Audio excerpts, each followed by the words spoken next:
All right. We're going to press play on A Nightmare on Elm Street 2. Wait, did you just do it? No. Okay. I see. There's a menu. Yeah, actually, we haven't done this in a while. Let's before we kick off. So what's the edition here? Because this is the Super Max every movie edition, right? This came out of the collection, so it's like a one gray box set. It's like all the movies except for the remake.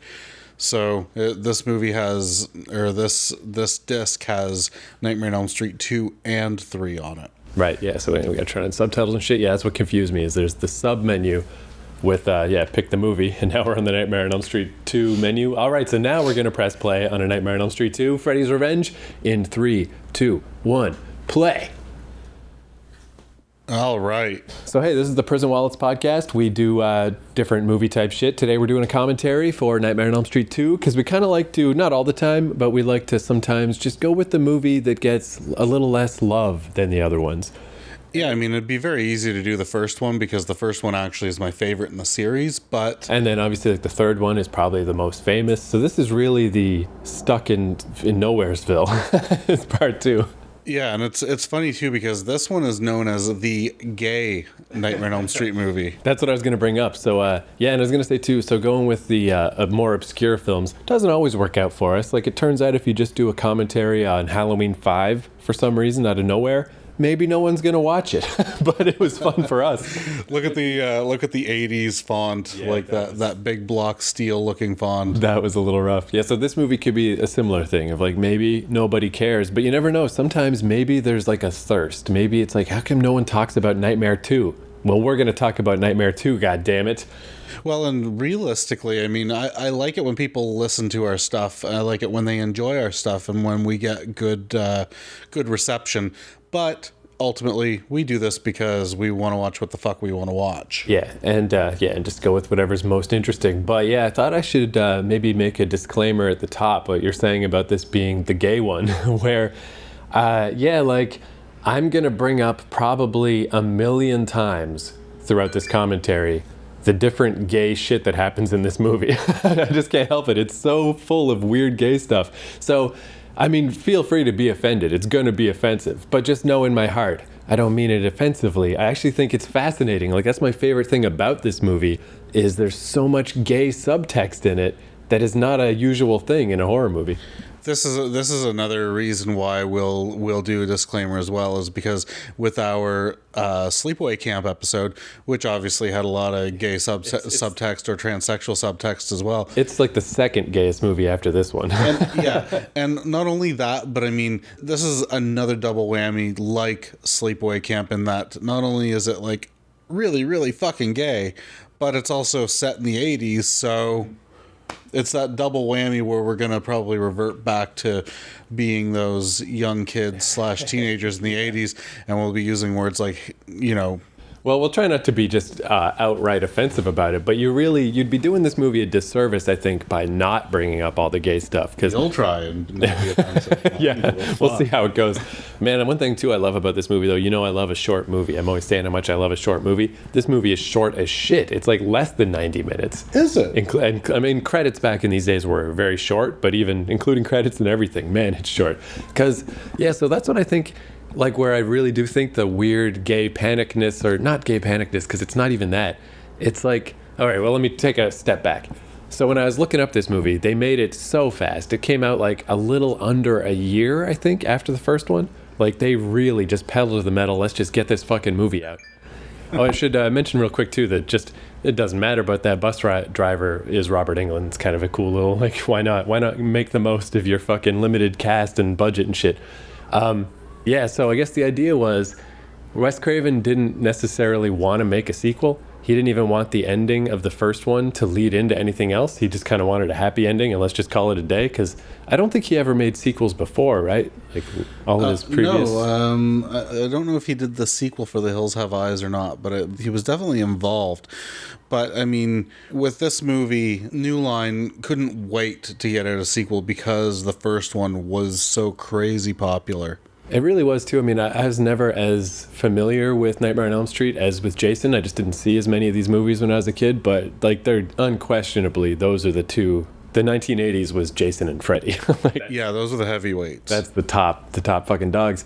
So so he was more than happy for it to just be a one-time thing. So he didn't necessarily have anything to do with this one. So it was just New Line was like, let's make this movie as fast as possible.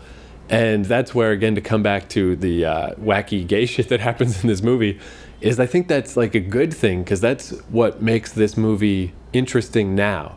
Like, if it didn't have all that stuff, it really would just be a not as good sequel to Nightmare 1. Like, it would just be a cookie cutter slasher movie. There really wouldn't be much to say about it.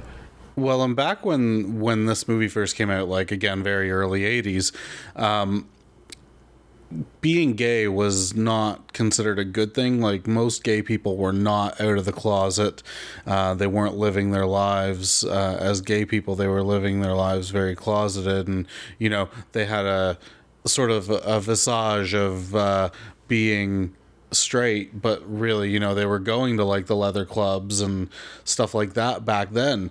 And you see a little bit of that in this movie with, you know, you see some leather stuff, you see some products that are very phallic in nature that, you know, weren't supposed to be outwardly gay, but the director was like, yeah, that stuff was totally gay. And the main actor, Mark Patton, was gay himself and is gay still, you know. I mean, so you have all of that subtext that sort of kind of came true in a way. And even that, yeah, like that Mark Patton guy, he's a perfect example of what you were just saying about like the way people saw stuff in the 80s. And I mean, we were just dumb little kids. So, I mean, we were just like, hey, that's gay. You know, we didn't know anything. But even in the adult world, like different things I read about Mark Patton, some of them said he was closeted still at this point. Yeah, he was. But then I also read a thing where he played a gay character in a movie before this. So that particular article was assuming he was known to be a gay actor. Like, but even that's a question or a debate is way more of an 80s thing. Like, that wouldn't happen so much now of like,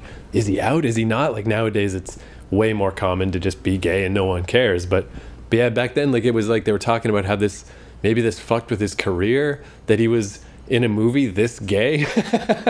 Whereas, yeah, nowadays, like, fuck it, he'd win an Academy Award, Brokeback Mountain, like. Yeah, I didn't see him in much else after this, to be honest. I mean, you know, I know he was in some things, but I didn't follow his career, obviously. Yeah, it was rougher times back then. It's funny, too, though, because, again, just to be, like, I don't know, insensitively stereotypical or whatever, when you know he's gay, it's very clear he's gay. Like, his mannerisms, the way he talks, it's like, yeah, this is totally a gay guy.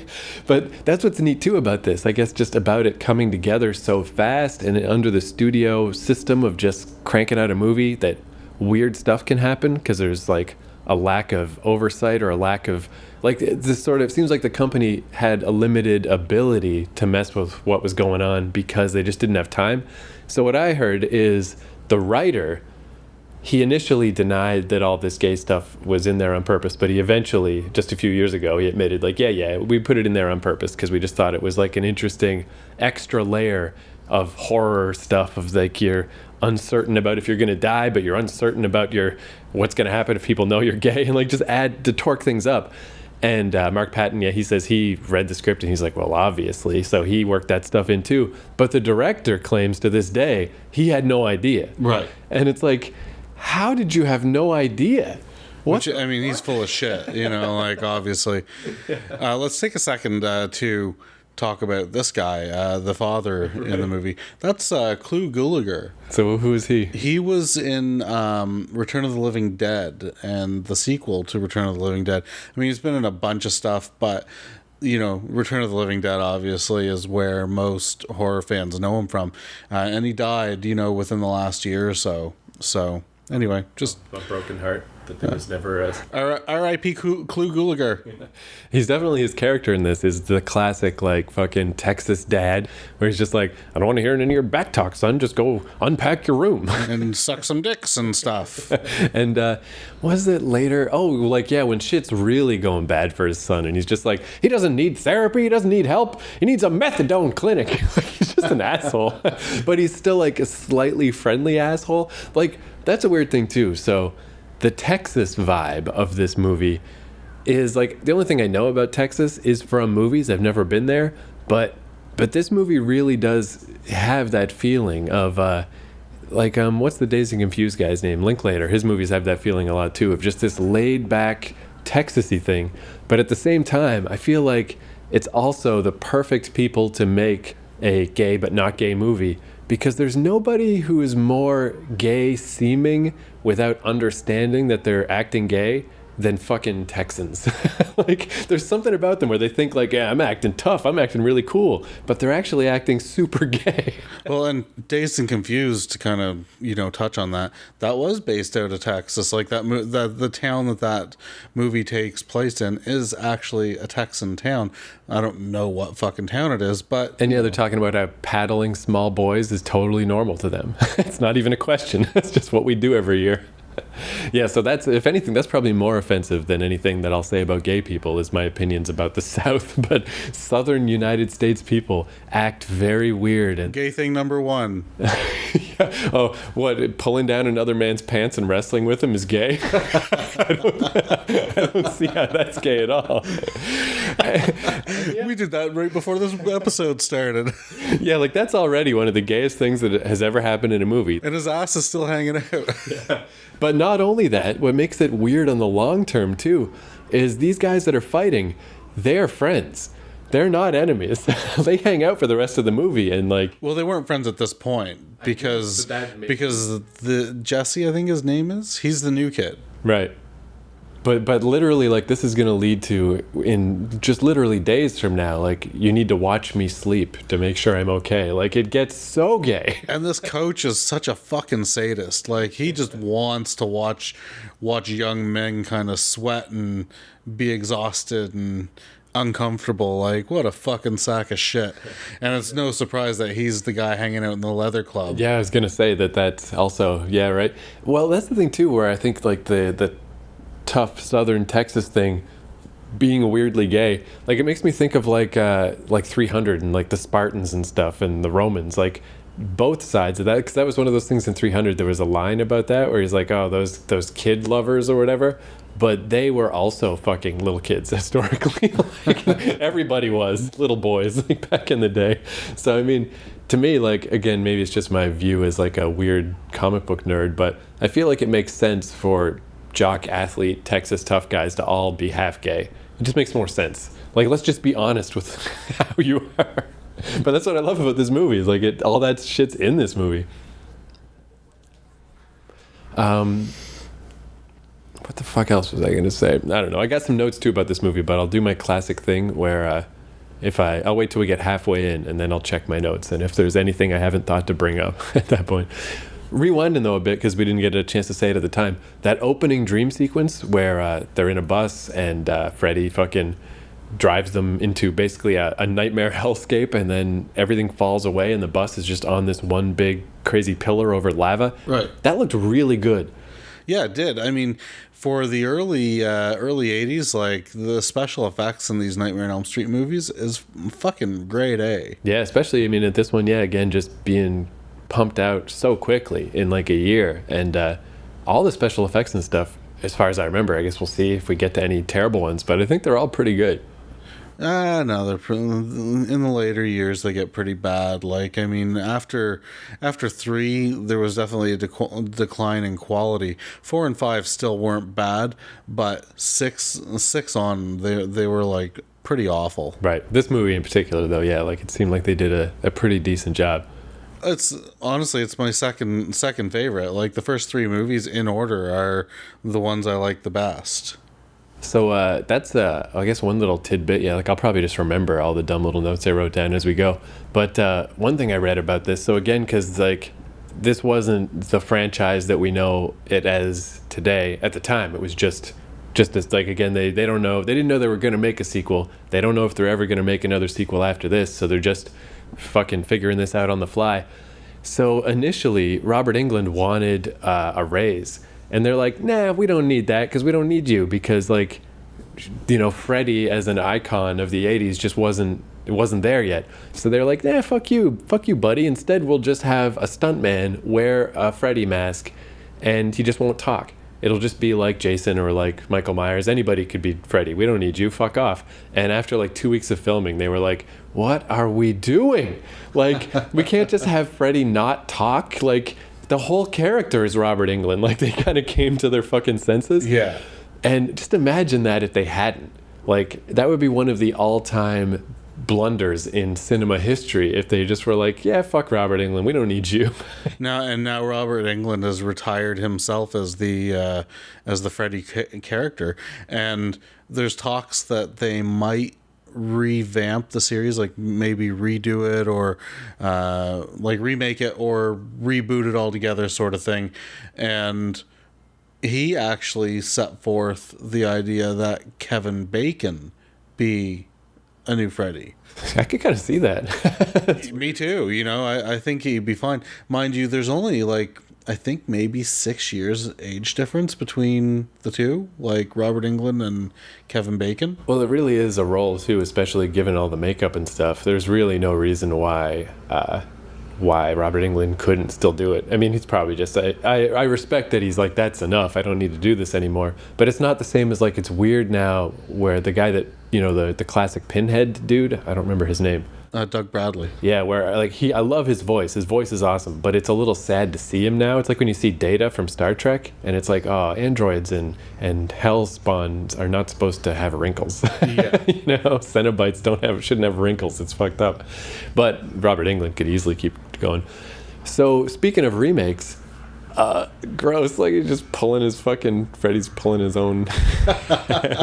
Oh, so that's something I thought was a funny thing too, is this dude, Mark Patton. He said he like considers himself the first male scream queen. Yeah, he actually, I was going to mention that. He just did a documentary called Scream Queen, right, or a book or something, you know, about him being like gay and an icon of some sort.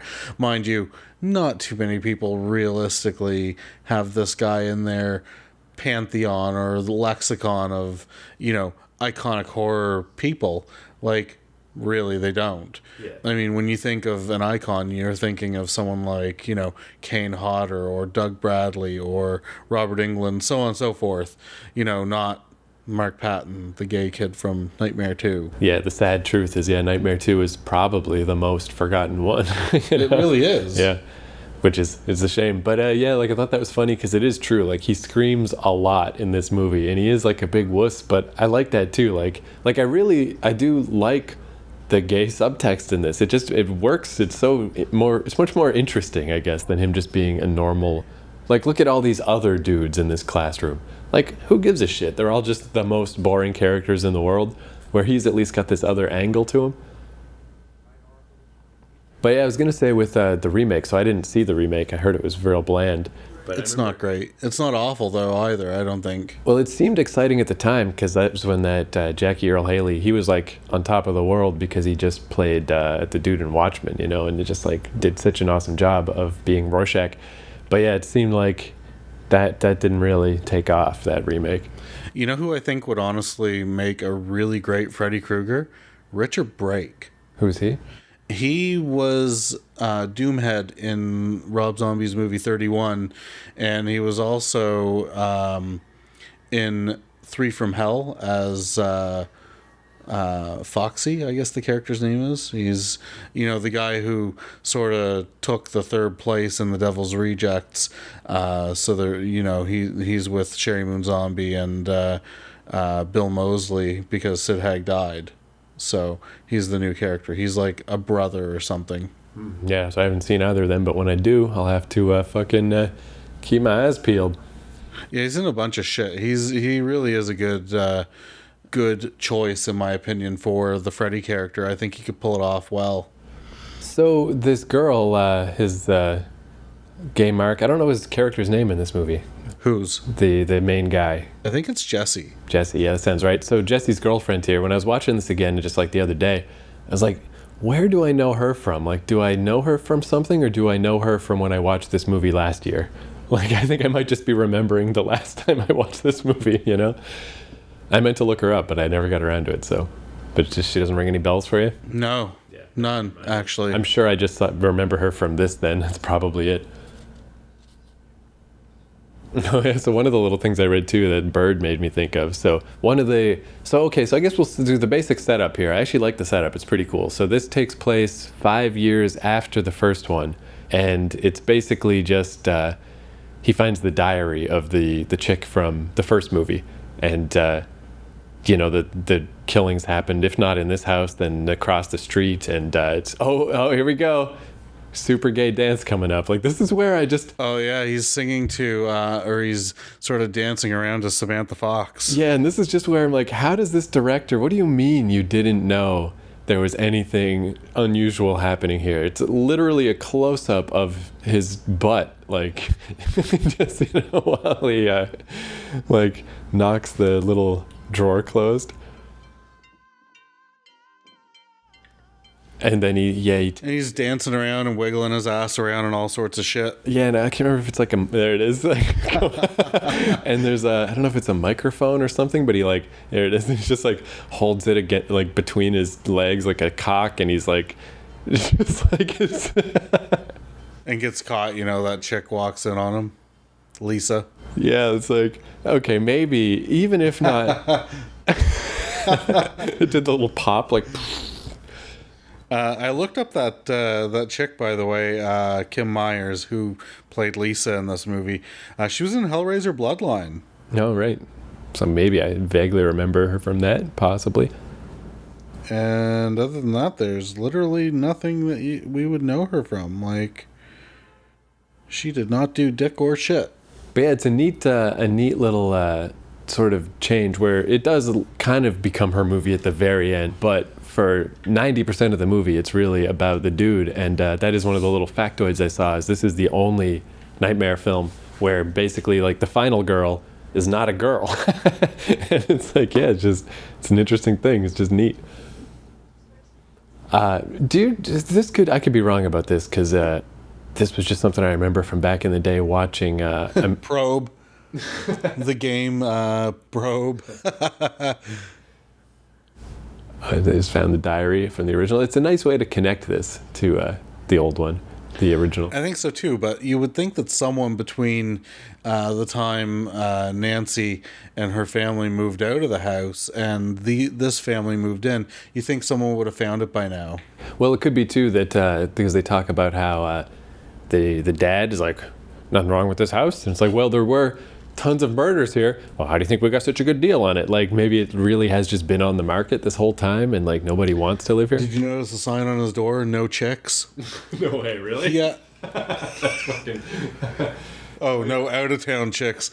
But yeah, you really got to look hard to see the out of town part. It really just says no chicks. Yeah, like, I like that the writer, after all these years, was just like, yeah, okay, I admit it.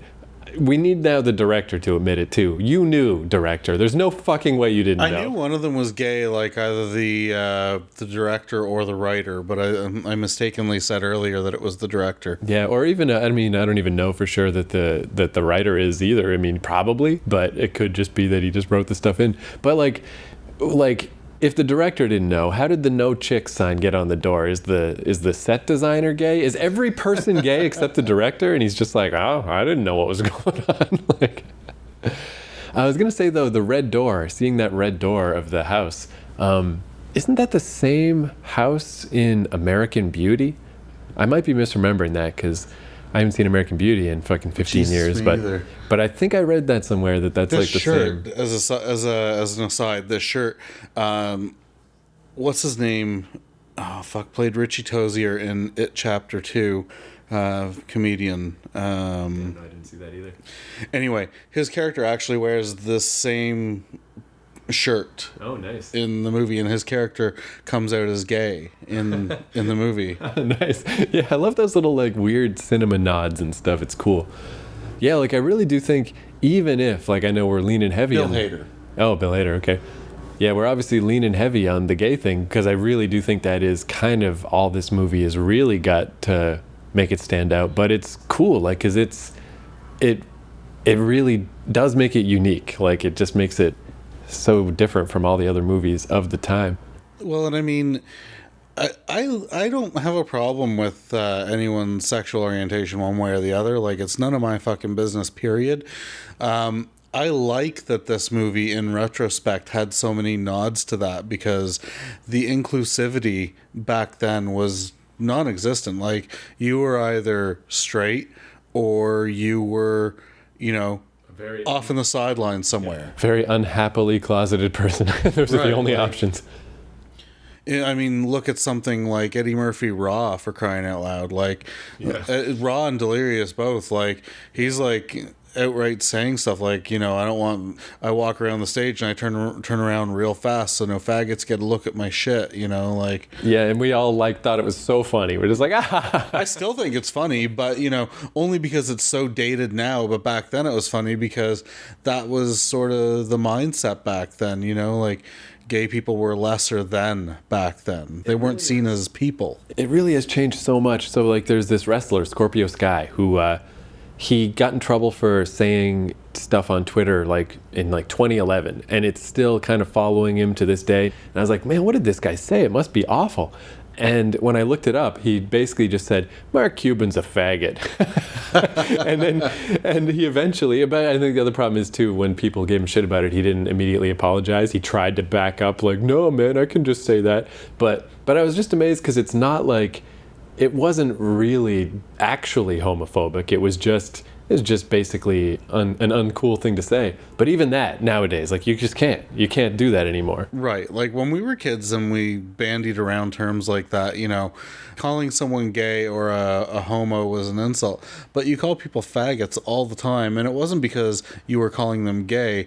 The word faggot meant the sort of the same thing as calling someone an idiot or a dumbass or, something like that. Yeah, and I still, like, to this day, I kind of got to catch myself because it's just, like, for what I'm trying to express, it's totally fine to just say, you dumbass, you fucking moron. And I just got to remember, though, like, yeah, just do that. Don't say the other thing you used to say, I mean, when it's just you and I or, like-minded people from the same era, then yeah, we're all going to kind of regress and we're going to talk like that, But we're not going to be like, I don't know, I'm not going to slander someone for what they choose to do in their personal life. It really must have been rough, too, to be a gay dude in even just the very recent past. And yeah, you're just like, haha, Eddie Murphy, or whatever. You're like, so funny.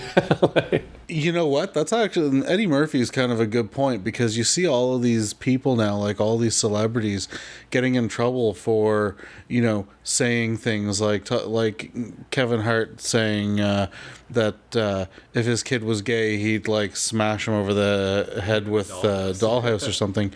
But Eddie Murphy had entire fucking comedy specials that were bestsellers for years and years and years. And no one's coming back now going like, oh, Eddie Murphy can't have a job. He called someone a faggot, like.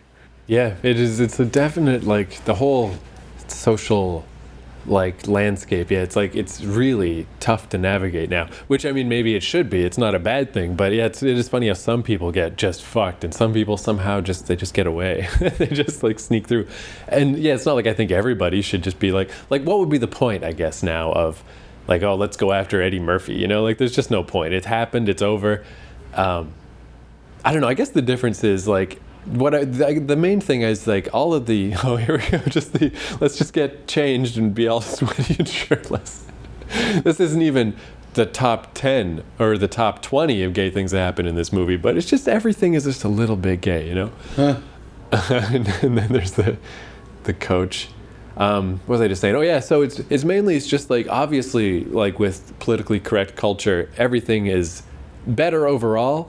The only part that really creeps me out is when you can't apologize, Like if you apologize and you say like, I'm not going to do that anymore, things are going to be different in the future, and that's not good enough, that's when I'm like, okay, we got to calm the fuck down. Like if people can't redeem themselves, we've gone too far, Well, and that's, that's another topic altogether too, because people want people to say sorry for everything, but when they say sorry, then all of a sudden it's like, oh, well, you still said it and you still said this and that, and how do we know you haven't really sort of changed your mindset? Yeah, I honestly think like apologizing is kind of the worst thing you can do, because that just opens the door for like, it's never enough, it's never good enough, where maybe like that's like it'd be worse for Eddie Murphy to say, hey, sorry about that stuff, like maybe that's why he's kind of safe, is because he just doesn't bring it up. He just is like, whatever, hey, I'm not gonna. It'll be interesting to see. I guess he's got some deal where he's going to be doing a couple of movies or whatever, and then he's going back to do some big comedy shows again. I can't wait to see that, but I can't wait to see it for a number of reasons, one of which is to see how different his stand-up comedy is going to be compared to how it was. Yeah, man, it's going to be rough, because it's one thing when like a guy like Dave Chappelle goes away for 10 years, but man, Eddie Murphy's been away for like 30 years. It's going to be rough. So we'll see. But I imagine he's still going to be really great, because, I mean, he was a sharp motherfucker. So getting back to this whole film, because yeah, we're here with the birds freaking out scene. So they bought this house because the bird just caught on fire. Is what I was going to bring up. Exploded. Yeah. So they bought this house because it was involved in the original Elm Street killings from 5 years ago. So it was on the market for real cheap. But there's a lot of stuff going on in this movie that never really gets explained. Like the house is extremely hot all the time. And I guess it's just a vague, like, you know, Freddy died in the boiler room in Freddy versus Jason, and Freddy's weakness was fire, Jason's was water. Just that general fireness, I guess, is why the house is hot, but they don't really, like, that's part of this, like, being a sequel where they weren't sure they were going to make a sequel, and they don't know if there's even going to be a part 3, is this movie doesn't really follow the track, the overall. Well, the track really widened a lot near the end of all of these movies, because when you look at part 1, 2, and 3, there's a lot of fire use in these movies surrounding the Freddy character. Like, he's in a boiler room. There's flames right around him a bunch of times. Doesn't seem to have a problem with it, you know. And it's just like Jason, Friday the 13th part 4 and 6 specifically, you see him walk directly into the water, have no problem doing it, so you can kill people, or walking out of the water, whatever. And then all of a sudden in Freddy versus Jason, like, he's petrified of water. Like, fuck right off. Yeah, I guess with most horror franchises, especially long-running ones, like, they're more kind of, there's no real plan. They're kind of going just with what feels like it might make sense as a weird metaphor at the time or whatever. And that's definitely what's happening with this one, because, yeah, it's like, I don't know, the house is just hot, whatever. And in a bigger sense, this is like the only one that is very little to do with dreams. Like, Freddy is mostly actually there. And they don't really explain why, and that doesn't really happen after this. They just were like, I don't know, let's try this. And then they never really... I mean, in a way, this movie was kind of teeing up for Freddy versus Jason, because that was kind of the whole plot of that, was Freddy sends Jason into the real world to do his bidding. It's just in this one, for some reason, Freddy can do his own bidding outside of dreams. Why? Who knows? No explanation. So Jesse's ended up at this leather club called Don's Place. You know, he had a big blow up with his family, and now in the middle of the night decided he's going to go for a walk in the rain wearing jeans and an open button-up shirt. No shoes, no nothing. And he goes into this club where there's quite very obviously some, like, gay subtext going on with sexual orientations. Like, you see women with women, you see guys with guys, you see guys with girls. Like, you know, it's sort of all over the place. You see a lot of punks, and you see a lot of use of, like, very fetishized leather, like the leather bracers and the leather straps with the metal rings and stuff like that on them. Yeah, oh, this reminds me so much of, I know I brought it up to you, but I don't think we watched it, but I should show you after, the Judas Priest video for Hot Rockin'. Because Judas Priest is like the ultimate, like nobody realized Rob Halford was gay back then, and he brought a lot of this leather stuff in, and metalheads were just like, yeah, this rules. Just like, it was just like, this is awesome. And then later when he was like, hey, by the way, I'm gay, it's like, look at this. This is like the, and I'm using air quotes here, gayest outfit. Now, they're outside of school hours, and he goes to this fucking leather club and is going to drink a beer, and this sadistic teacher who's been picking on him and the other guy for the whole movie brings him to the school to make him run laps in the gym. I do love this though, because it's a great like dream logic. Like, yeah, if this was a dream, you wouldn't. It's like, it's so weird that you never realize you're in a dream, no matter how much stupid shit like this happens. You know? But this teacher would get fucking fired. Yeah. Like, for real. He's basically kidnapped this kid, even though the kid was in a bar. He's kidnapped him and made him forcefully go to the school and then forced him to do stuff while he's there, whether it's running or what. Yeah, in this movie, like, it really blurs the line between the dreams and reality, because, like, Freddy definitely is in reality for a bunch, and this, I mean, it's not explicitly a dream, but I mean, but it can't be real either. It's too weird and too stupid, and all this dumb shit's happening.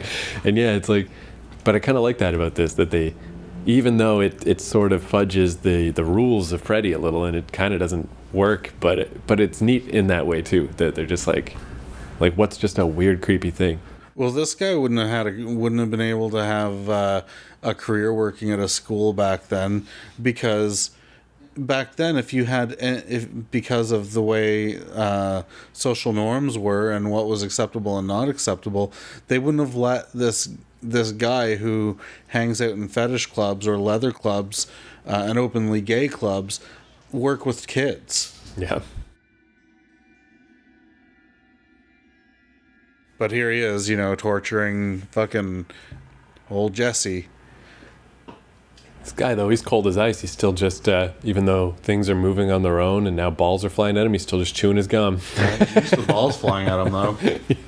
Yeah, he's like, fuck it, this doesn't faze me at all.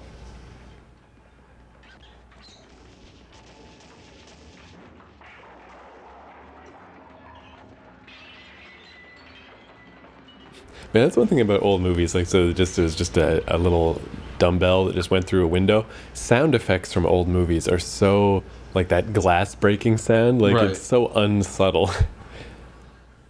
It's like they just got, like those records you used to be able to get that just had sound effects on them.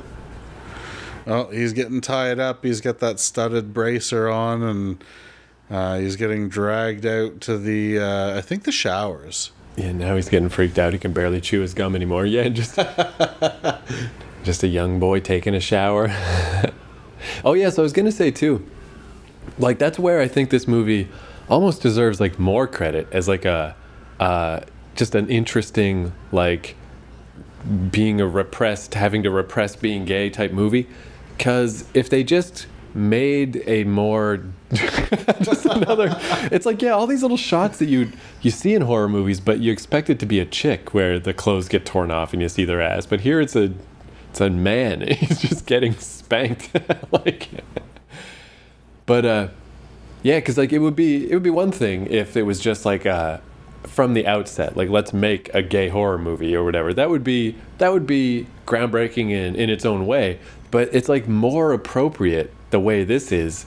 This is like a closeted movie, of just like we put all this stuff in, but no one's allowed to admit it, and we're not going to be direct about it. Those are really good, impressive cuts that happened on this character. Yeah, I don't think they would kill him. Look at him, fucking raw dog on the wall. Yeah, he did die awful fast. Yeah, so yeah, and this weird stuff too that really is never explained that well, of like this classic Scream Queen scream. I love his scream, man. But yeah, this like weird melding of like I guess this is how Freddy is coming out of the dreams into the real world, is because he's like connected with Jesse somehow. So yeah, I mean, so again, yeah, it just like blurs the lines. Like, so I guess that wasn't a dream, because now the cops brought him home. He really did just go to the gay club and then go run laps. But then the school had that weird red glow that looked all eerie. Like, who knows, man? And which is going to be the theme all the way to the end, all the way to the ending of this movie. It's like, what just happened? Like, whatever. Like, it doesn't, if you try to make sense of it, it's... You see moments where the dad is actually, like Clu Gulager as the father, he's trying to be gentle, like trying to be not so much of a fucking cunt, but... I mean, he's a fucking cunt. All the adults in this movie are fucking cunts except for that mom. Yeah, the dad has like his little moments, but yeah, as soon as he gets pushed even slightly, he's just like, what the fuck?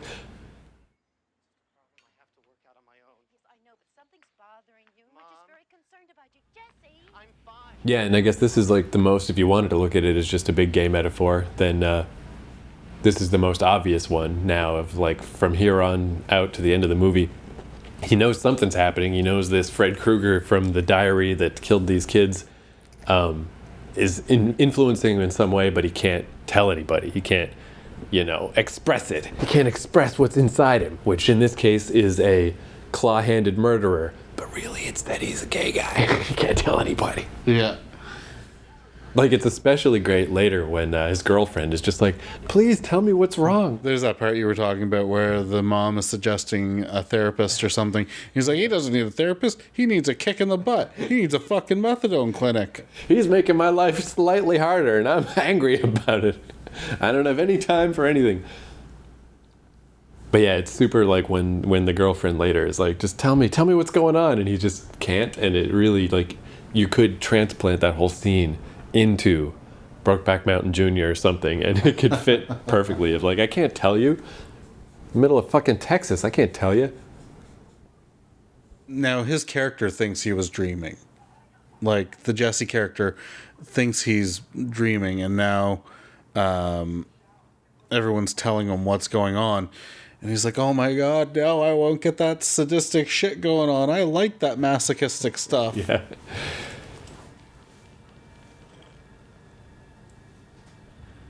And it's still just this idea of the house always being hot is just another excuse for him to always be half naked and just sweating and glistening.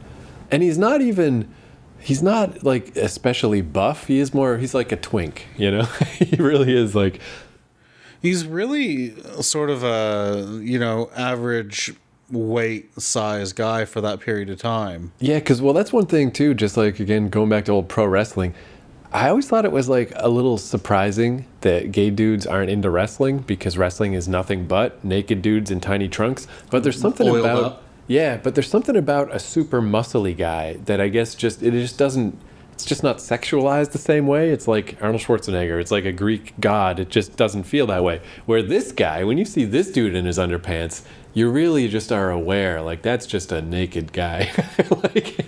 I mean, I'm a straight guy. I have no problem with gay people. Whatever, do your thing. I don't give a shit. I've said this a billion times since we started doing this podcast. We really can't say it enough times. No, because I don't want anyone ever to misinterpret what we're saying. Right. I'm very secure in my sexuality or whatever. But that guy doesn't look bad in a pair of jeans and a shirt that's like a button-down shirt that's open. It's just that he's not, he's not like shredded or something like that. This is the point that I guess we're trying to make. Yeah, like when you see Arnold Schwarzenegger naked in The Terminator, it doesn't feel gay. When you see this guy in his underpants, it kind of feels gay. It's just, I don't know what it is. Like when you're like a bodybuilder, you just transcend. It's a different thing. Oh, and now, yeah. Again, the dad is just like, there's just like, hey, Dad, isn't it true that this was the murder house? But whatever. Don't question me even in the slightest about anything. Sonny, goddammit. The mom's like, are you fucking shitting me? What the fuck, yo? Yeah, this is like Sinister all over again. Is this the house?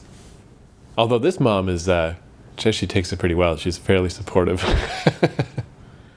The dad's like, fuck you, I got this place for 20 grand back in 1982.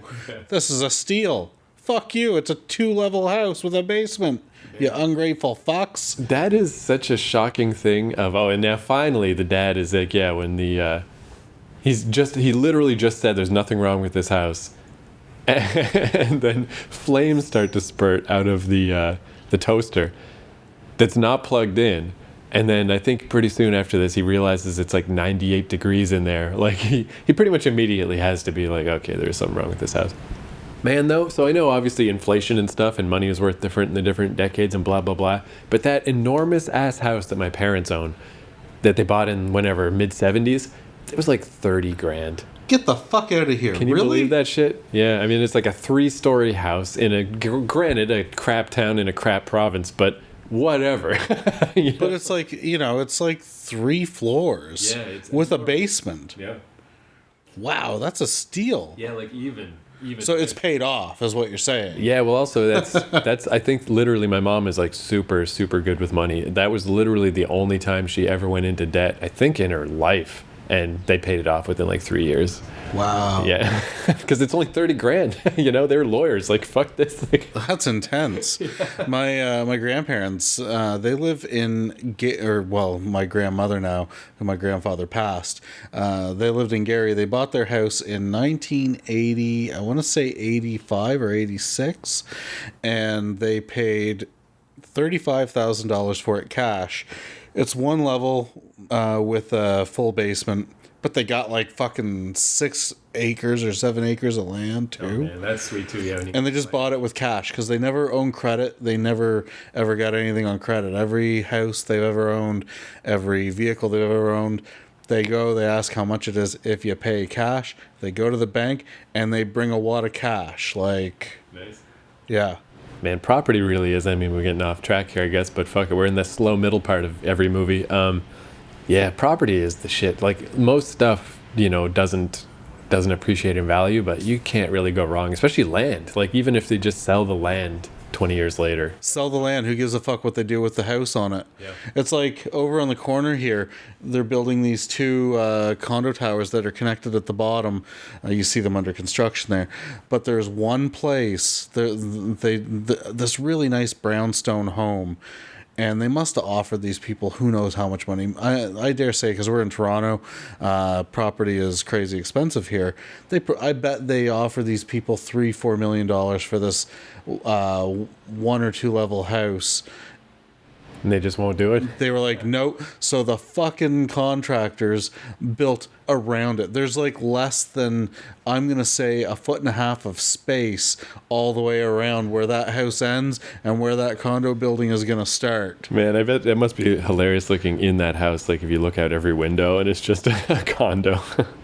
Like, you have 2 sections that you could look out of and you wouldn't see anything, but now any other window they look out of, they're seeing fucking great big building. Like, look at it. You can fucking see. Like, it's just ridiculous. Like, it's all the way around. So there's like this house here and right beside it, condo, all the way up. Like, So speaking of, now that we're talking about real estate prices, and we're definitely at the like halfway through a movie, where things get a little slow. So let me see what my little factoids were I got for this movie. So yeah, for 2 weeks they used a stunt double to be Freddy and realized that was fucking stupid. Writer David Chaskin deliberately added homoerotic subtext, but director Jack Shoulder was apparently unaware of this. Only nightmare film to have a male lead. Mark Patton is openly gay, called himself first scream queen. And the only nightmare film where Freddy kills his victims outside of their dreams, Wes Craven did not participate and did not like that they were breaking the rules he set up. So I guess, yeah, nothing in there. Whoops. oh no, bro. Just dropped my phone and it exploded. So I guess nothing in there that we didn't already talk about, but... Right. So back to the gayness. He's shirtless, he's sweaty. And he's hovering over his sister, which is probably a more deviant change of pace for him. So I guess he is in kind of a weird spot here where technically he didn't kill these people, but yeah, he keeps like the glove appears on his hand and he's like, he kind of blames himself, sort of. Now he's doing the classic, like, let's just try to stay awake shit. So he's drinking like cans of highly caffeinated Coca-Cola and eating wake-up pills or stay-up pills, I guess they're called in this. Remember those wake-up pills back in the day? You could buy a little package of them, and they came in like a little, almost like, how matchbooks are? Right. Like how they open? It was like that, and then inside of it was like the foil with the pills that you pop out, and they were called wake-ups, and on the logo on the front of the package was a rooster. So it was great because you go to the store and for $6 you buy a package with a cock on it to keep you awake, because a dick will keep you up, right? Like a cock will keep you up. Sorry.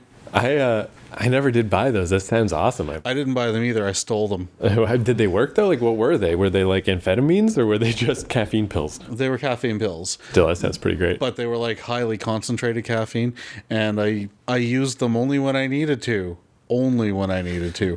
But they were like, I think $6 a pack for like 20 pills or something, and I stole them by the box. Like from remember before Jean Coutu was Jean Coutu and it was Guardian Drugs. Right. Yeah, so I would go down there and just shoplift like crazy when I was a kid.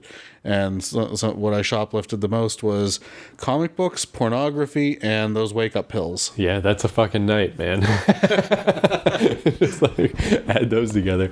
Man, I remember when I first moved to the States in like 2008, they were going through a huge caffeine time where you could get Snickers that had caffeine in it. What? And you could taste it. Like, it just tasted wrong. It didn't taste right. And, Jolt Cola, they had Jolt gum. So you just chew the gum and that was caffeinated. Motherfucker, those are golden sounding times. Yeah, well, it really didn't last long. That was around when Four Loko was out too. And I remember right after Four Loko, because Four Loko was the caffeine and like pretty heavy amounts of alcohol in one drink. And they banned that shit because it was making people crazy.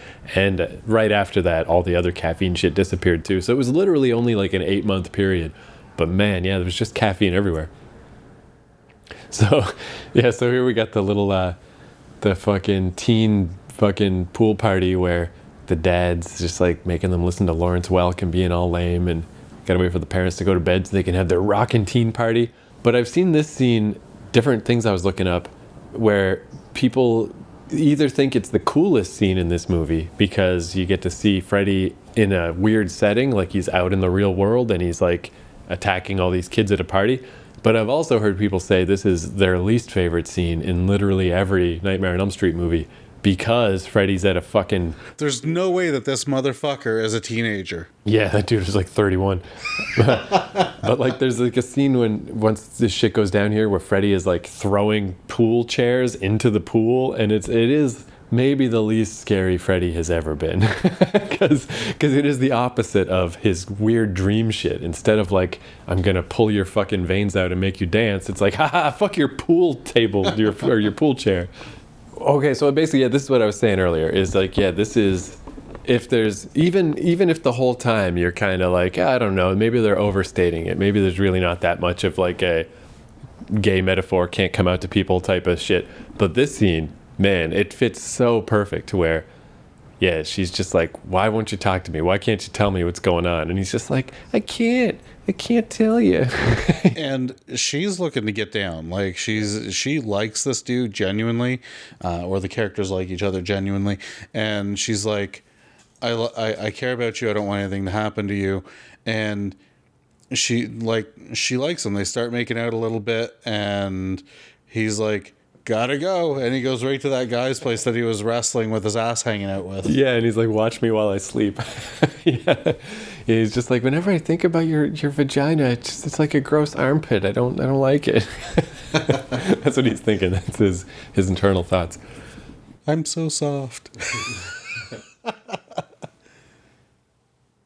So man, yeah, this is like the greatest acting this guy ever did. And as far as 80s chicks goes, like she's pretty decent looking. Yeah. Like she's not a bad looking girl.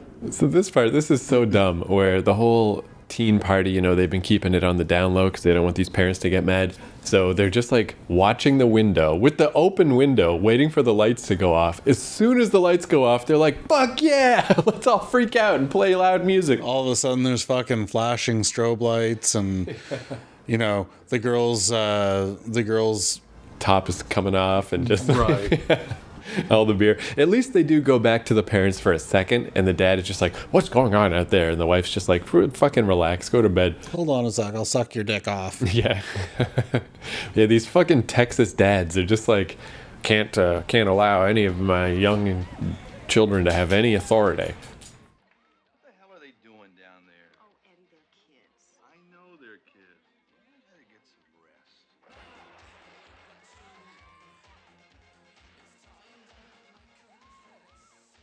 Yeah, this is a bad day on set for this guy. I mean, it's probably awkward to make out with people when you're being filmed at the best of times. Like he's grabbing her boobs, he's sucking her boobs, like all this stuff, and then all of a sudden he's like, I gotta go. His mind is wandering. He's like, I'm not into this. Man, though, that's like, it's such a trope that happens so often in horror movies where it's like, I just can't explain to anyone what's happening and no one will ever believe me. Oh, look at this, the big Freddy tongue. He's actually taking it pretty well. He's not that freaked out. But it'd be weird to write a horror movie where you just take that one thing and don't do it. Of just like, everyone understands what's happening. Everyone believes you. And then what? But yeah, I like to, just as far as like metaphor shit goes, like our old episode we did about ginger snaps, like that is kind of my favorite thing about horror movies is when you use the horror movie shit as a metaphor for something. And so yeah, I just think that, again, just repeating the same shit, but... Now he's in this dude's fucking bed. Yeah, and these are, again, just like the gay tension of like, the first time they met, it was half-naked wrestling, and then they're drawn to each other after that. Like, I guess we're friends now. And now I'm in your house at night. But yeah, like, okay, like, what would be, maybe look at it the other way. What's the non-gay explanation for this? He just doesn't want to risk his girlfriend's life. He doesn't want to get her involved with Freddy. So he's like, I got to go to my dude friend. Because he could have asked her to do the same thing, you know? But he's like, nah, I'll go to the dude who's asleep and nude in his bed. Inside of me. And last night it made me go to my sister's room. And tonight with Lisa on the cabana, it started to happen again. I think you are seriously losing it, bro. I'm scared. I mean, it's difficult to say because, you know, he's talking about all these people, you know, like his sister and Lisa, the girl who he was making out with and sucking her titties. And he cares about them. He doesn't want to hurt them. He doesn't want them to be, I guess, harmed in any way. But he doesn't know what to do to change it. So it really is another metaphor for the whole gay thing. Like, he doesn't want to hurt the people he cares about, but he's got this thing inside of him, not a dick, but Freddy, and it's coming out and it's going to hurt people. These parts too, where I was saying, like, when you know he's gay, it's very clear. Like, these are the times it's the most. Like, he kind of has just that stereotypical, slightly lispy voice and stuff, but it's when he gets mad. He never seems mad or angry. He always just seems like a despondent or whatever. Just a frustrated gay guy. Yeah.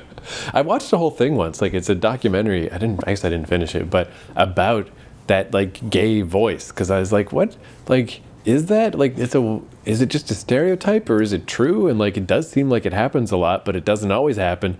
And yeah, they did this whole documentary trying to figure it out. And basically there's no explanation, because there's plenty of gay guys that don't sound gay and don't act gay, but there's plenty that do. And it's like, is it a natural flamboyance? Is it a natural, is it a natural thing, or is it something that is a character that's put on after they've discovered what their orientation is? Because I mean, there was a couple kids that I knew growing up, and everyone joked around and called them homos and queer and whatever and stuff like that. And turns out these guys actually ended up being gay. Like, although I guess, like, since we called everybody that, somebody had to be gay, right? Yeah, exactly. I mean, we were equal opportunity. But these two guys in particular, you know, they had that look and sound about them, and it ended up, you know, being that's exactly how they were. Yeah, and that's like basically, I can't remember the name of that documentary, but that's kind of the conclusion. It's Do I Sound Gay? Yeah, that's the one, totally. And yeah, that's the best they could come up with, is just that like all those things are kind of true. Sometimes it's just like a natural thing. Sometimes it's put on. Sometimes it doesn't happen. They just kind of were like, I kind of respected that they didn't pretend they had an answer. They're just like, well, who knows? But yeah, like I always think of, there's this one YouTube guy, like his name's Dave Rubin. He does like long form interviews with people. Mm-hmm. And when I found out he was gay, I was like, what? Like, he doesn't seem gay at all. So yeah, you just never know. You just like you never know who might have the spirit of a homicidal pedophile. Yeah, claw-handed murderer. This is great effects here, early 80s special effects, like at its best. Yeah, where Freddy like comes out of him, bursts out of him.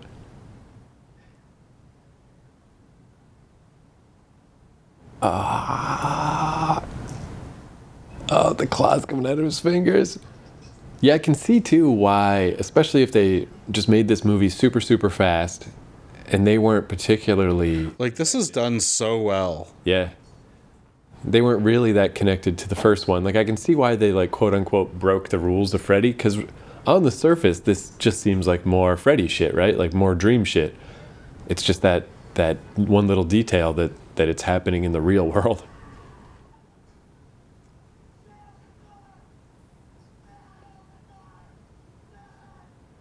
Isn't this another jerky father? Yeah, he's got him locked in his room.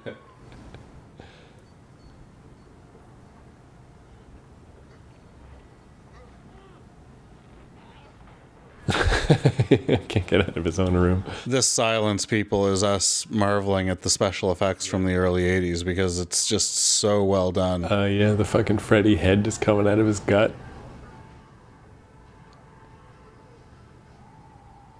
It's like a gremlin. Is, you know, you start as a gay boy and you turn into a murderer man. After midnight, I don't know. That wouldn't have been as popular of a series, probably. Robert Englund is and was the shit, you know, like he's so perfect for this character. Did you know he tried out for the role of Luke Skywalker? Oh, really? Yeah, and he didn't get it. He didn't get it or didn't want it, but at the time he was roommates with young up-and-coming Mark Hamill, and he was like, yeah, you should go try out for this. Like, they're doing this space thing. And he went and tried out and got it. Obviously, you know, started his career. Man, I wonder what that would have been like, because I'm not a big fan of Luke Skywalker. He's a little bitch. Fucking, I'm going to go to Mos Eisley and get some power converters. Like, seems like Robert Englund wouldn't have been worse, you know? It might have been way cooler. That's what would be my favorite thing if Sliders was real.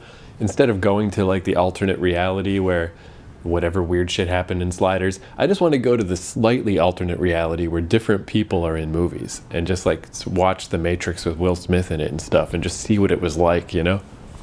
Watch the Star Wars with fucking Robert Englund. Yeah, no, Mark Patton is, I mean, he was so great in this role. Like, he did exactly what needed to be done for the character. What if that was like, instead of, if you had a time machine and instead of going back in time to, like, you know, stop World War II or whatever, what if you just went back in time? You have to be real careful about it. You have, like, okay, Mark Hamill and Robert Englund have both already done their auditions and they're about to hire Mark Hamill, and then you kill him. So then they're like, okay, like, because you can't kill him too early or Robert Englund wouldn't have gone to the audition. He'd be like, my roommate just died. I got other things on my mind. So you wait until just the right time. You kill Mark Hamill. Then Robert Englund gets that job. And you just made a new version of Star Wars. Like, that's what I would do if I had a time machine. I'd just, like, subtly fuck with shit. That'd be awesome. Whereas if I had a time machine, I would do the Back to the Future 2 thing and, you know, do what Biff did and get the fucking sports almanac and, right, you know, make sure that I was inherently wealthy forever. One of my ideas that I had was, again, talking about murder. I think our last commentary, I was like, what if I was a murderer? Some things I would do. But it's like, you know, that idea that you can't fuck with the timeline with, you know, depending on the version of time travel. Now, this cocksucker shows up at the door, no pun intended, shows up at the door covered in fucking blood.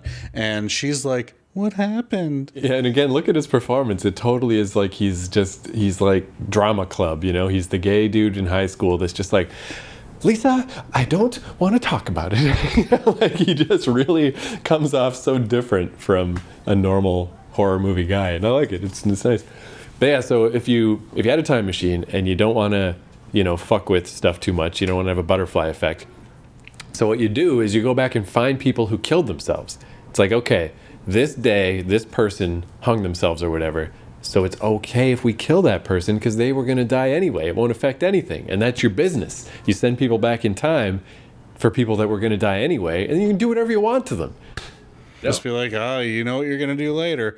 You're not going to have to. Yeah, except the only thing is, I don't know how you'd clean it up after. Like, maybe you just don't. Maybe it's just like unexplained. Yeah. And you end up being one of these serial killers that never gets caught. Yeah, and like they realize like it makes small ripples of like instead of a person killing themselves, instead they just go missing, but not enough. It doesn't change the timeline enough. It's not dangerous. Leave your DNA over the place, like do horrible things to them and jerk off on them, and you know your DNA is right from the fucking 40s on, you know, like Yeah. Or what if that was the whole thing, just to fuck with people? You're the only person with a time machine, so you just go back to famous crime scenes and jerk off into them. And they're like, how is the same DNA in these crime scenes over 200 years? It doesn't make any sense. Oh yeah, so here we go. Fucking now this party's heating up. Fucking hot dogs lighting on fire. Time for fucking Beach Party Freddy to show up. The Beach Party Massacre. Beers are spurting out. Yeah, I don't know. I guess I think I do lean a little more on the side of this is not Freddy's greatest moment of just attacking the fucking pool party. It's really... maybe not, but I mean, you know what? I mean, for the amount of time they had between the first one and this one, like it's pretty solid. Yeah, no, they really did do it's a very well made movie, and yeah, like all the even that stuff too. So once again, to go back to the weird gay subtext of this movie, like that's another thing I love about especially 80s horror, but horror in general, is when you're just cranking this shit out and you're not thinking about it too hard and you just need to make a new one every year or two. Like I like all the stuff that kind of happens by accident. Like the epicness that is Friday the 13th or Nightmare on Elm Street and all this stuff wasn't planned out. It wasn't careful. It was just them throwing shit at the wall every year and just hoping some of it was cool. But really the only series that succeeded, or the series that succeeded the best, I'll stand behind this like all my life, is Friday the 13th. Like, Yeah. you know, it's got the most movies in it, but it's got the best track record. See, that's where I wonder though, because like I love Friday the 13th movies because I grew up with them and stuff. But I mean, I got a personal history of like, yeah, just being a contrarian dickhead when I see things later, you know, like how I saw Star Wars as an adult and I'm like, this isn't any good or whatever. Like, say I never saw the Friday the 13th movies and I watch them right now. I don't know, it'd probably be a rough watch, you know, if you don't have a history with them. I'd just be like, now what the fuck is this shit? A lightning bolt hits the grave and he's just back alive, you know? Like...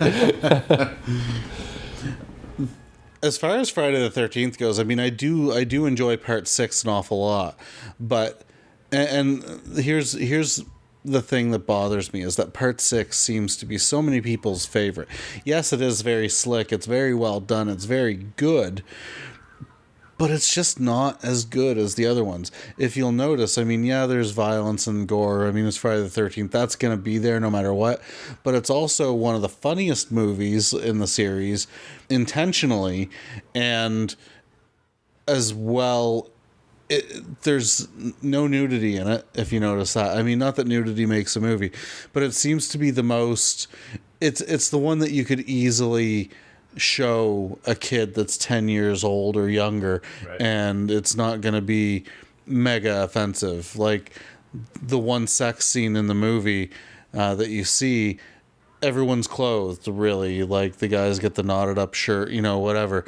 I just don't get why that seems to be the one that everyone likes the best. Where, yeah, like that was one of our surprise things we discovered with, again, pimping our own show, but our episode we did about Friday the 13th part 5 is like, if you just get over the fact that it's not Jason, it's awesome. Like it's got tons of violence and nudity. It's crazy. It's like an awesome It's one of the movie. best in the series, in my opinion. I mean, Jason or not, you know, it's good. The only crappy thing about that movie was the guy they had playing Tommy Jarvis just was not good. So here we got Lisa is all trying to stab Freddy, which I respected that she did just stab him. He's like, well, go ahead, stab me. I'm your boyfriend. Stab him. But she looks terrible in this scene. She's all just like, I mean, she's been attacked and she's almost dead. But I wonder if this is a metaphor of like, oh, these chicks are cute now, but don't marry them because they'll turn into big bloated gas bags. Like, this is the future. Just go hang out with your friend and do laps. You'll be way happier, Jesse.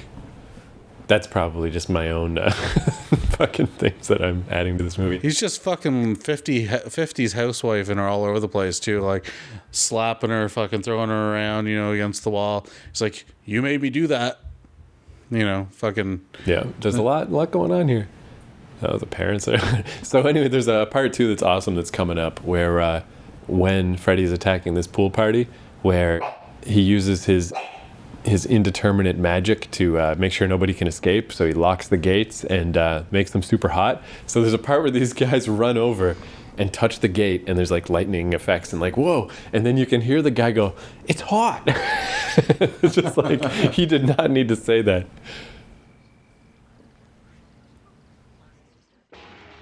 The slow burn of like, wow. He just bursts out from nowhere. Who's like, that "Whoa." jumping out the sky? R-E-Y. There it is, like, fuck your party. You know, like, he's ruining our party. So he slashed this one guy. That's cool. But is that literally the only person he kills? There it is. Ah, it's hot. Yeah, no kidding, fuckface. I like the idea though that he made the pool like start boiling and then the pool water catches on fire. Like, that's pretty cool. But again, it's like, what exactly is going on here? What are his powers? How is this? What's going on? Who knows? And then there's that extra wrinkle of like before when he's like daring Lisa to stab him. He's like, "Go ahead, stab me. I'm Jesse. You're gonna be stabbing your boyfriend." There it is. Throw in the chair. Fuck you, teens. Like, he just seems so compared Comical. to the larger than life. Like, I'm in your dreams, man. You can't stop me. Like, whatever you're scared of, I'm gonna do it times 10. And now he's just throwing around patio furniture. It's like a little fucked up. He slashed one guy and he stabbed another guy. Oh yeah, and this guy says, "We're not gonna hurt you," like as though Freddy's like a scared puppy. Look at Freddy just looking at him like, "Are you fucking retarded? What's wrong with you?" At least Texas dad though, he's going to his gun rack with like his several shotguns. Was this set in Texas? Is Springwood in Texas? No, but I mean, it's just very obvious, all these actors and stuff and their accents. Like, no, you're right though. The movie doesn't take place in Texas. Did they ever say though? I don't know if they ever do say what state it is, but I don't remember. Illinois, I think. man, yeah, can you imagine doing this without Robert Englund? It'd be nuts. He just shoots the fucking guacamole. That was the 7-layer dip. You ruined it. Get out of here, you fucking dizzy cunt. Yeah. And again, yeah, she's like, "Don't shoot him because maybe he's my boyfriend. Maybe he's not. Who knows?" And the ending of this movie, I mean, we're not quite there yet, but it really is particularly nonsensical. And they really don't explain. Like, nothing gets explained for shit in this movie. Which I guess is kind of par for the course. It's just that, yeah, normally it's more explicitly a dream, and that's why it doesn't make sense.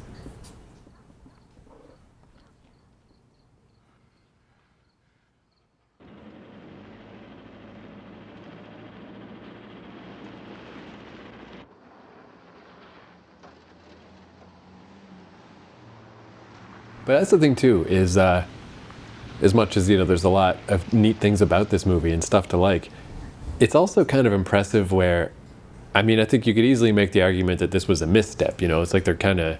Where did this chick get the keys to this fucking kid's car? Oh, yeah. Oh, I think earlier there was a scene that he hot wires it every day. Oh. He Oh, doesn't- yeah, maybe. So they actually did cover that. He doesn't... Shit. Yeah.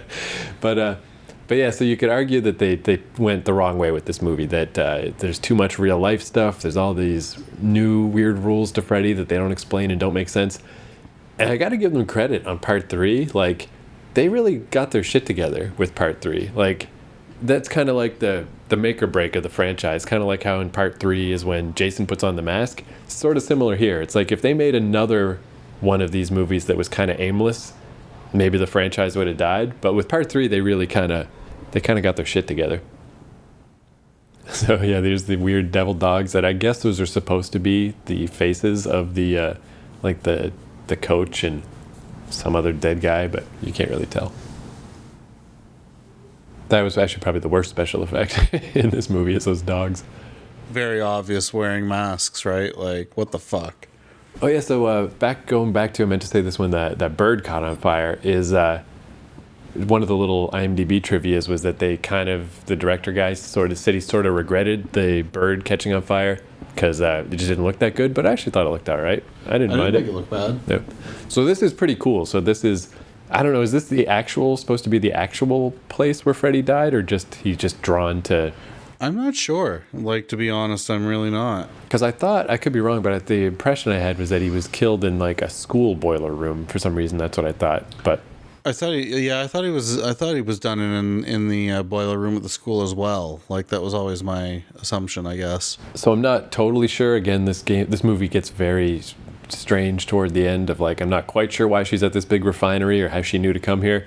But it is a cool final scene. It's kind of got that Iron Man 3 vibe.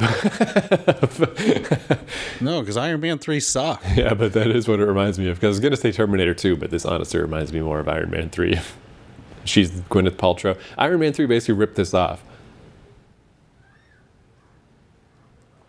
But yeah, this is, because this whole ending is really just Jesse breaks his way out of Freddy. And they don't really explain why or anything. It's just, I guess it's just what she was saying to him earlier of like, he's inside you, like you're the one, you can just use your internal power to stop him, even though I don't know what that means or how to do it. So I guess that's what he did. He just overcame his gayness and he's like, I'm not gay anymore, I can fight it. Conversion works. Yeah, exactly. It is like I've said before too, about my favorite example of like dream logic is Labyrinth. I just love how that movie feels, even though it makes no sense. Where I'd say this is not as good of a.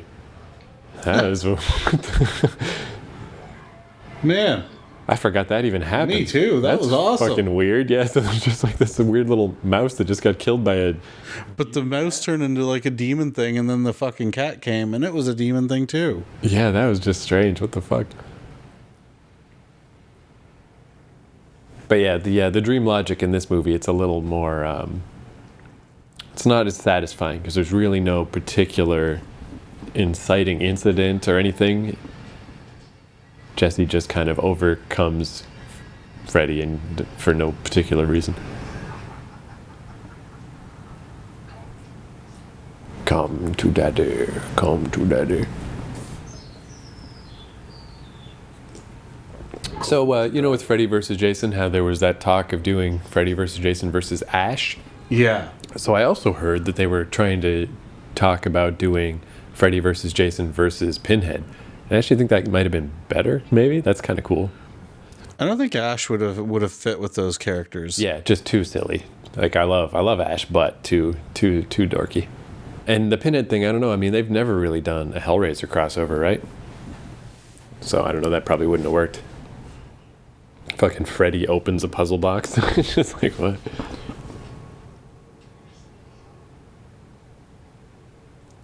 So where she stabbed Freddy now is bleeding.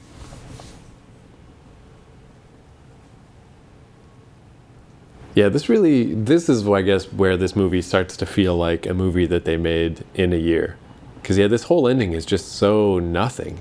A little bit drawn out. Yeah, and yeah, it's just like Labyrinth, except just not, I'm not afraid anymore. But it's just not satisfying. I'm going to take him away from you. And you're going to go straight. Oh, wait, straight? No, maybe straight's not the right word. Oh.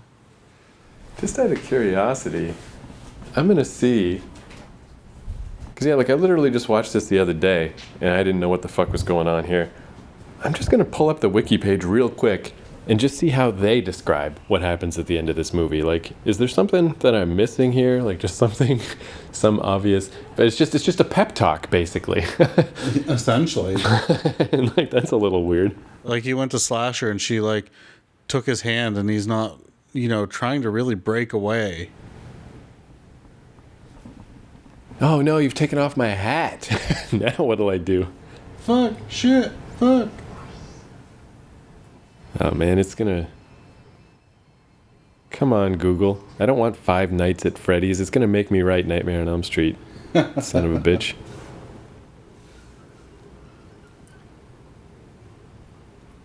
This is definitely my favorite makeup for the Freddy character. Yeah, he looks really good. Just as a total side note, man, I hate touchscreen typing so much. I miss the days when little slide-out keyboards were on fucking phones. All right, got it over here now. All right. So, yeah, now everything's on fire. Yeah, again, this whole thing, I I really can't find a way to spin this in a good way. It's just like the movie just ends. It's like, what the fuck? All right, so Jesus, somebody needs to shorten this fucking. Okay. Look at him melting. Like, the special effects are so on point with this. Yeah, so this is it. Okay, so Lisa pleads with Jesse to fight Freddy, but Freddy's hold is too strong, and then when Lisa confesses her love for Jesse and kisses Freddy, Jesse begins to fight back. Freddy combusts and turns to ash, from which Jesse emerges. So yeah, just the power of love, that's all. Just some fucking It's like some fucking Huey Lewis bullshit. Yeah, exactly. So yeah, a lot to like in this movie. A lot of interesting things about it, and not a good ending.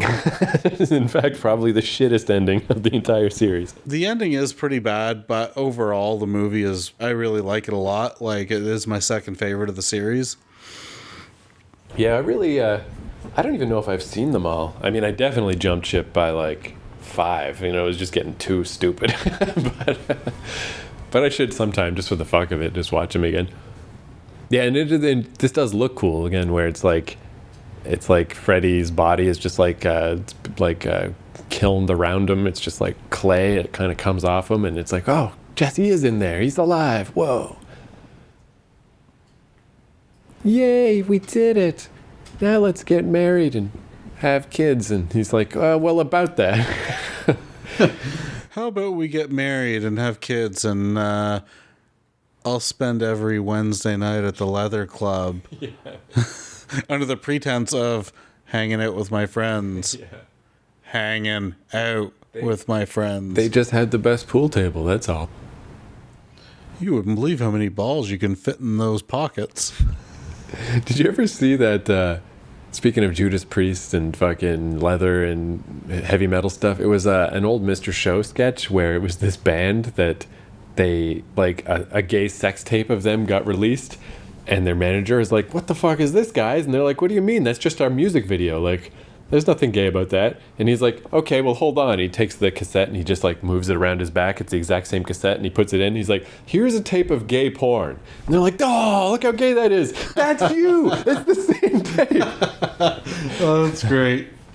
So yeah, so the day has been saved through the power of love. Everything's bright and sunny, and the school bus is on its way. Yeah, back to the bus. So that's the same way the movie started, is the bus dream sequence, which is, I guess, pretty similar to how the very first movie ended. It just ended with the sort of like... His hair is a little less blonde, and but more feathered. Even that is a little like, yay, the movie. Like, everything he does. I mean, again, I don't mean this in a bad way, because he is a gay man. Everything he does seems very gay. Like that little, ha ha, we did it. And yeah, so now I guess we're just going to have another ambiguously terrifying ending, and dun dun dun, perhaps a sequel, which there in fact will be. Many sequels. Assuming this movie makes money at the box office, which it did. Dun dun dun. I like the school buses in the Nightmare on Elm Street series. They're that old style where they're sort of rounded. Yeah. But yeah, so that's, I think, the thing too that this movie does do well is, in general, like, yeah, I was always more of a Friday the 13th fan.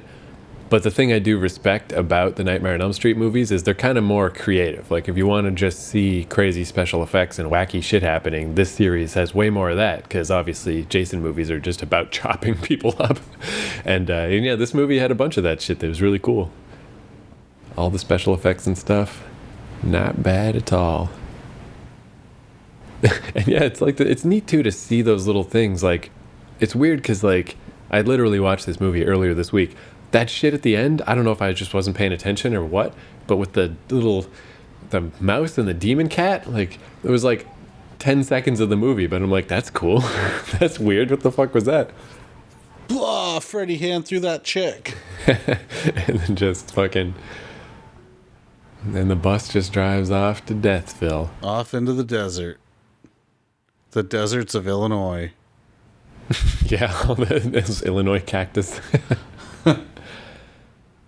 And yet credits, and that's the other thing that is so weird about watching older movies is, like, nowadays you're like, credits, well, I guess let's find fucking 6 more minutes or 10 more minutes of shit to say. Not in this movie. This is gonna go by fast. So we are the Prison Wallets. I hope you enjoyed that. I hope if you're gay or easily offended, you just weren't too offended. But Yeah, I mean, really, I don't give a shit either way myself, but that's because I'm a fucking bastard. So, yeah, I guess let me put it a different way. It's okay if you're offended, but just don't tell me. I don't care. Like, whatever. oh, Kevin Yeager did the effects of this. He also did that explains why they're so good. He also did like the effects for Predator and stuff like that. Shit. Yeah. Nice. But we really dug it. We enjoyed it. It's one of my favorites. It's one that you enjoy as well. And again, yeah, just shining a little light on the black sheep of franchises that everyone forgot about. Or doesn't like. Whatever. Fuck you guys. So yeah, you can find us at Apple Podcasts, on YouTube, and as well at keithcourage.com/prison. But feel free just to go to keithcourage.com itself and check out some of the other fine podcasts that come from there. Maybe even the book, the best-selling book. It's best-selling, right? Yeah, totally. Yeah, I wrote this book about about video games. It's on keithcourage.com about The Last of Us, and I sold 2 copies in Japan. Ooh. Yeah. Nice. Because it's free, though. It's just you can buy it on Amazon if you want, but fuck it. It's for free on keithcourage.com. Right. I'm Ray. I'm at BoarHero77 on both Twitter and Instagram. And I'm Keith McNally on Twitter. And yeah, we just made it. To see the credits just ended, and there's the New Line Cinema. Like, those are some short-ass credits. I love that shit. Yeah, I like short credits, too. I like a long movie, but I love short credits. Like, subscribe, rate, review. We like all that shit. It helps us out a lot. And we'll see you in a couple weeks. Fuck faces, motherfuckers, something. Couldn't have said it better myself. Not with a million tries.